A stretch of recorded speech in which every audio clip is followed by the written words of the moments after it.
ससुराल में सब गंजे हैं। पालनपुर नाम के एक शहर में संजय और उसका परिवार साथ में रहते थे। संजय की बेटी प्रिया की उम्र अब शादी की हो चली थी और वो बेहद खूबसूरत लंबे घने बालों वाली लड़की थी। बेटा प्रिया, तेरा ग्रेजुएशन पूरा हो गया। कितना टाइम हो गया, अब तेरी शादी की उम्र हो गई है। तो क्या करूं मैं? किसी लड़के के साथ भाग जाऊं और आप लोगों की नाक कटवा दूं? आखिर चाहते क्या हो आप लोग? साफ साफ बता दो, रोज रोज एक ही बात लेकर बैठ जाते हो। ये क्या कह रही हो? तुमसे बस पूछा ही तो जा रहा है, इसमें गुस्सा होने वाली कौन सी बात है? वही जो आप सुनना नहीं चाहती। रोज का ही हो गया है ये, शादी शादी शादी। थक गई हूं मैं सुन सुनकर। आप बोलते बोलते नहीं थकते क्या? बेटा, अपने माँ पापा का कुछ तो ख्याल कर।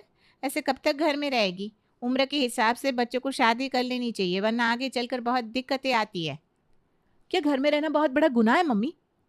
बेटा, मेरी बातों को समझ। अच्छा ठीक है, मैं कुछ लड़कों की तस्वीर लेकर आई हूँ, वो देख ले बस।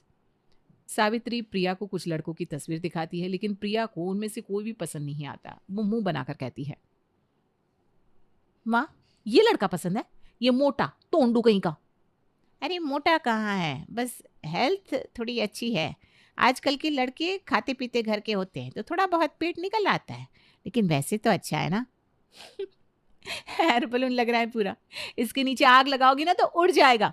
और आप इसको अपना दामाद बनाने की सोच रही हो। अच्छा चल छोड़, ये लड़का देखिए तो बिल्कुल राजकुमार है।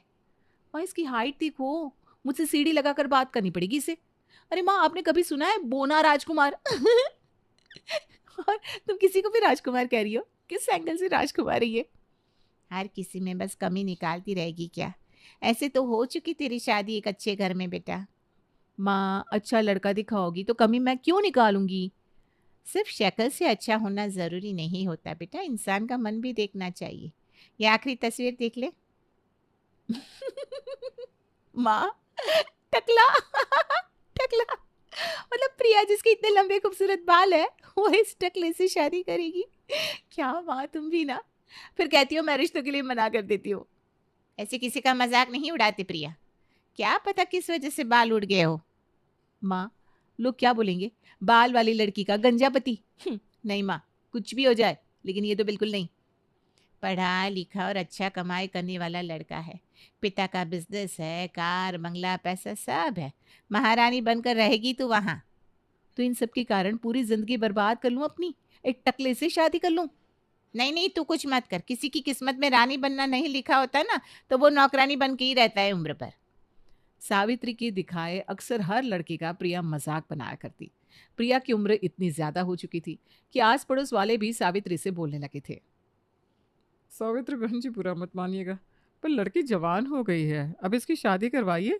ऐसे अच्छा थोड़ी ना लगता है कुंवारी लड़की को घर में रखना। बहन जी क्या बताऊं, न जाने कितने लड़कों की तस्वीर दिखा दी, पसंद ही नहीं करती किसी को। मैंने तो हार मान ली है। अब तो भगवान ही कुछ करे। आप पता करिए इसका कोई अफेयर तो नहीं है ना, कहीं इसीलिए ये शादी को मना कर रही हो। अरे नहीं ना बहन जी, दिन रात घर में बैठ कर किताबें पढ़ती रहती है।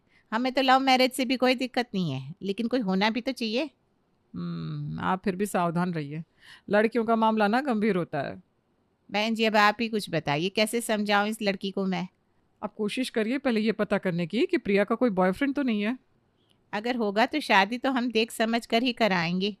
बहन जी पहले पता तो करिए, अगर बॉयफ्रेंड होगा तो आपका रास्ता थोड़ा आसान हो जाएगा। बात तो आप बिल्कुल सही कह रही हैं बहन जी। वैसे भी जवान लड़कियां ना खुली तिजोरी जैसी होती है, इसलिए जल्द से जल्द उसके हाथ पीले कर देने चाहिए। सावित्री अपने पड़ोसन की बात मानकर प्रिया से बात करने का मन बना लेती है। प्रिया तुझसे एक बात पूछूं? माँ नहीं दोस्त समझ कर जवाब देना बिटिया। माँ, फिर से कोई लड़की की तस्वीर तो नहीं लेकर आई हूं ना? अब मैं नहीं देखने वाली। अरे नहीं बेटा, मैं तो कुछ पूछना चाहती हूँ। हाँ हाँ, पूछिए ना, क्या बात है? तेरा कोई दोस्त है क्या? कोई अच्छा दोस्त? हाँ, दोस्त तो बहुत सारे हैं। नकुल है, राजेश है, अर्जुन है। क्यों, क्या हुआ? मेरे दोस्तों से आपको क्या काम है? कोई एक बता जो तुझे अच्छा लगता हो, बहुत पसंद करती हो उसे। उहुँ, ऐसा तो कोई भी नहीं है माँ। सीधे सीधे पूछो ना, क्या बात है? देख प्रिया, तेरा कोई बॉयफ्रेंड है तो बता दे, हम तेरी शादी उसी से करवा देंगे।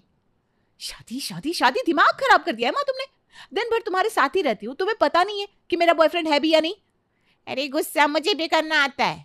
बच्चों को क्या पता माँ बाप को क्या क्या सुनना पड़ता है। कोई बात पूछ लो तो बस सर पे चढ़ जाते। तो क्यों सुनती हो सबकी बात, मत सुनो। देख प्रिया, आखिरी बार पूछ रही हूँ, तुझे कोई पसंद है तो बता दे मुझे। नहीं, मेरा कोई बॉयफ्रेंड नहीं है और मुझे कोई पसंद नहीं है। हो गया, आप जाओ।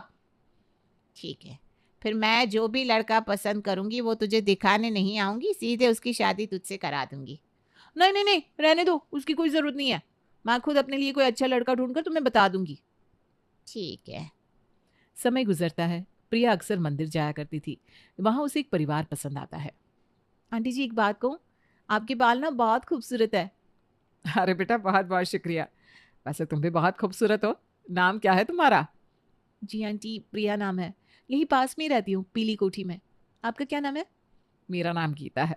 बेटा, तुम्हारे बाल इतने लंबे हैं और तुम इतनी खूबसूरत हो। शादी हो गई है तुम्हारी? नहीं ना आंटी जी, माँ तो कब से पीछे पड़ी है, पर कोई पसंद ही नहीं आता, क्या करूँ। पहले से कोई पसंद है क्या? नहीं नहीं आंटी जी, ऐसी कोई बात नहीं है। कोई ना कोई लड़का तो मिल ही जाएगा मुझे। बस अच्छे लड़की की तलाश है। बेटा, मेरे घर में भी एक लड़का है। तुम्हें उसकी तस्वीर दिखाऊं? हाँ आंटी जी। ये देख, मेरा लड़का सचिन नाम है इसका। आंटी जी, बिल्कुल आपकी तरह ये भी सुंदर है। इसके बाल तो बिल्कुल आपके जैसे एकदम घने घने हैं। आपके बाल भी बहुत अच्छे हैं। हम लोग भी इसके लिए एक अच्छी लड़की देख रहे हैं, इसलिए रोज भगवान के पास आकर एक अच्छी बहू मांगती हूँ। अच्छा आंटी, भगवान जी ज़रूर आपकी इच्छा पूरी करेंगे। अब मैं चलती हूँ, घर जाने में देर हो जाएगी ना वरना। गीता को प्रिया पहले से पसंद थी, इसलिए कुछ वक्त गुजरने के बाद गीता और उसका परिवार प्रिया के घर पहुंच जाता है। सावित्री दरवाज़ा खोलती है। जी, आप कौन, किससे मिलना है? क्या ये प्रिया का घर है? हाँ जी, हाँ जी, अंदर आइए ना। बताइए क्या हुआ? प्रिया कहाँ है? वो दिखाई नहीं दे रही। अपने कमरे में किताबें पढ़ रही होगी, अभी बुला देती हूँ। प्रिया, जरा नीचे आना, कोई आया है तुमसे मिलने। अपनी माँ की आवाज़ सुन प्रिया अपने कमरे से हॉल में आती है और गीता आंटी को देखकर कहती है, अरे आंटी जी, आप सब, बहुत खुशी हुई आप लोगों को यहाँ देखकर। बेटा, ये देखो, मेरा ये छोटा सा परिवार है। सचिन को तो तुम पहले ही देख चुकी हो फोटो में। ये मेरी लड़की है मोहिनी, बाहर पढ़ती है, कुछ दिनों के लिए घर आई है। और ये है अंकल जी। क्या बात है आंटी जी, आपके बाल तो ठीक है लेकिन अंकल के बाल तो घर में सबसे अच्छे हैं। कौन सा तेल लगाते हो आप अंकल बालों में? कभी घर पर आ, तुझे बताऊंगी। वैसे तुम्हारे अंकल का नाम कमल है। माँ, मैं आपको बताना भूल गई थी। अभी कुछ दिन पहले जब मैं मंदिर गई थी ना, तो वहाँ मुझे गीता आंटी मिल गई थी। अच्छा अच्छा, बेटा बैठकर बात कर, मैं नाश्ता लेकर आती हूँ। अरे नहीं नहीं, आप नाश्ते के लिए परेशान ना हो। अगर घर में भाई साहब हो तो उन्हें भी बुला ले। अभी बुला लेती हूँ। सुनिए जी, जरा नीचे आएंगे? हाँ बताओ, क्या हुआ? भाई साहब, हमने आपको नीचे बुलाया है। जी बहन जी, आपकी तारीफ। भाई साहब, मैं गीता हूँ और ये मेरा परिवार है। भाई साहब, हम अपने लड़के के लिए आपकी लड़की का रिश्ता मांगने आए हैं। वो तो ठीक है पर अगर मेरी लड़की को लड़का पसंद आएगा तभी हम ये शादी की बात कर सकेंगे। हाँ जी बिल्कुल, आप सोच समझ कर जवाब दीजिएगा, हमें कोई जल्दी नहीं है। चलिए बहन जी, मैं चलती हूँ, नमस्ते।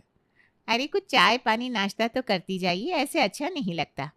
फिर कभी बहन जी, मुझे तो बस आपकी लड़की पसंद आ गई, इसलिए हमने सोचा आपके घर एक बार रिश्ता लेकर आ जाए।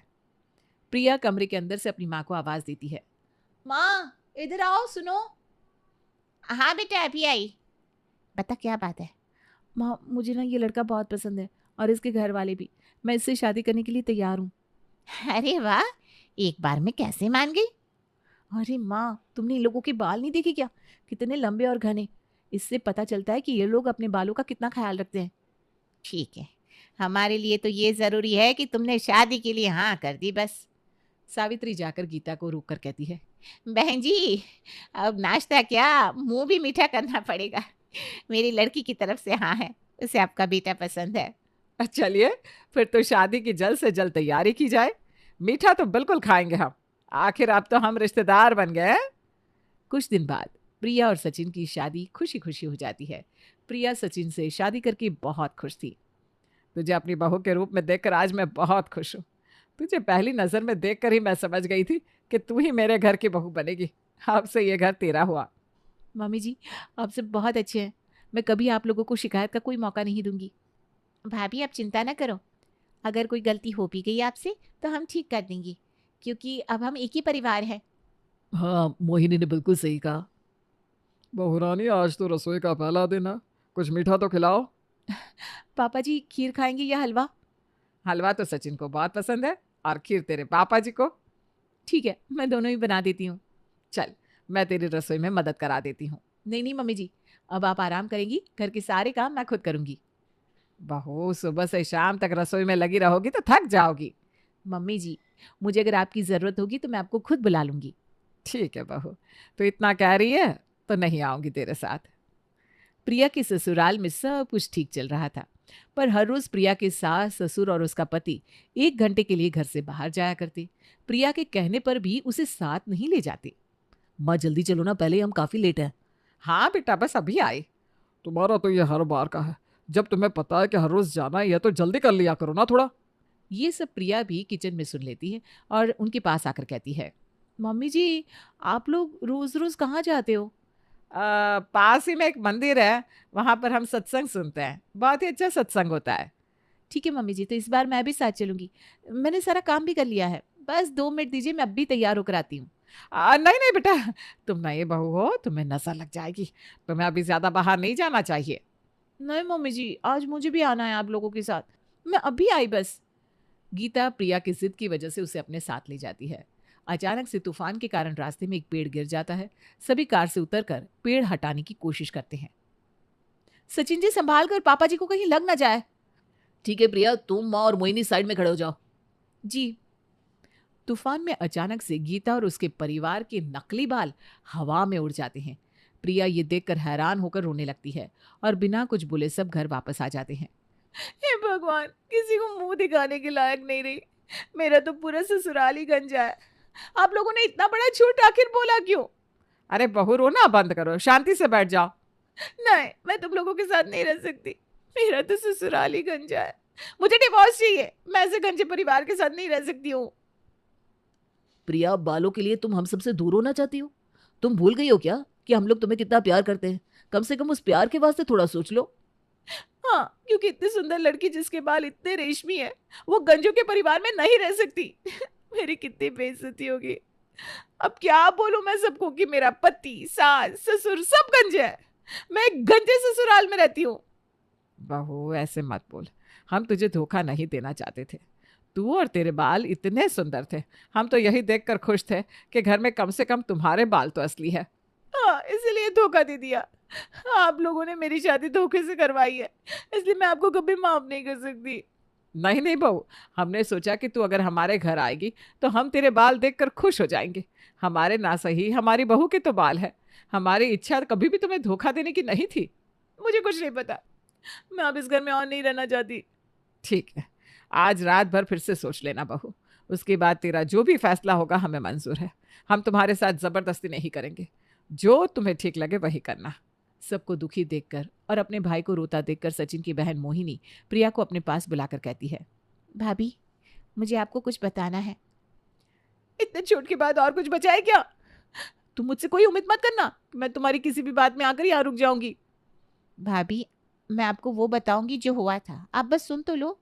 आपको यकीन करना है तो करना, वरना आपकी जो मर्जी होगी, हम सभी को मंजूर है। ठीक है, बताओ क्या कहना है। भाभी, जब मैं बाहर पढ़ती थी तब मैंने कोई शैम्पू यूज़ कर लिया था, जिससे मेरे सारे बाल झड़ने लगे और मैं गंजी हो गई। और वही शैम्पू अपने घर वालों को भी लाकर दे दिया था? नहीं भाभी, जब मैं गंजी हो गई थी तो मैंने सुसाइड करने की कोशिश करी थी। मुझे बचाने के लिए मेरे घर वालों ने बिना कुछ सोचे समझे अपने बालों का बलिदान दे दिया और सब गंजे हो गए, ताकि मुझे हिम्मत दे सके। बिना ये सोचे कि समाज के लोग उन्हें क्या बोलेंगे, उन्हें बस मेरी फिक्र थी। लेकिन आज मेरी वजह से मेरा भाई का घर टूटने पर आ गया है। क्या तुम सच कह रही हो? हाँ भाभी, मेरे घर वाले इसीलिए हर बार पार्लर जाकर अपना बाल कटवा कर टकले हो जाते थे, ताकि मुझे जीने की उम्मीद मिलती रहे। भाभी, मुझे जो कहना था मैंने कह दिया, अब आगे आपकी मर्जी है, आपको जो सही लगे आप वो करो। मोहिनी प्रिया को सब बताकर वहां से चली जाती है। अगले दिन सुबह टेबल पर नाश्ता रखा हुआ देखकर सब हैरान रह जाते हैं। अरे बहू, तू सच में रुक गई, मुझे यकीन नहीं हो रहा। तूने हमें माफ कर दिया बहू। मुझे सब पता चल गया है मम्मी जी। एक बेटी की जान बचाने के लिए सबने बिना सोचे समझे अपने बालों का बलिदान दे दिया। मैं कितनी बेकार हूँ जिसे सिर्फ और सिर्फ घमंड है बिना किसी बात का। मुझे अपनी गलतियों का एहसास हो गया है। मेरे लिए सबसे ज़रूरी आप लोग हैं और कुछ नहीं चाहिए मुझे। बहू हो तो ऐसी। हाँ बहू, मेरे गले लग जा बेटा। प्रिया अपनी ननद के लिए उसके बाल वापस लाने की जी जान से कोशिश में लग जाती है और काफ़ी कोशिशों के बाद और भाभी के प्यार से मोहिनी के बाल वापस आ जाते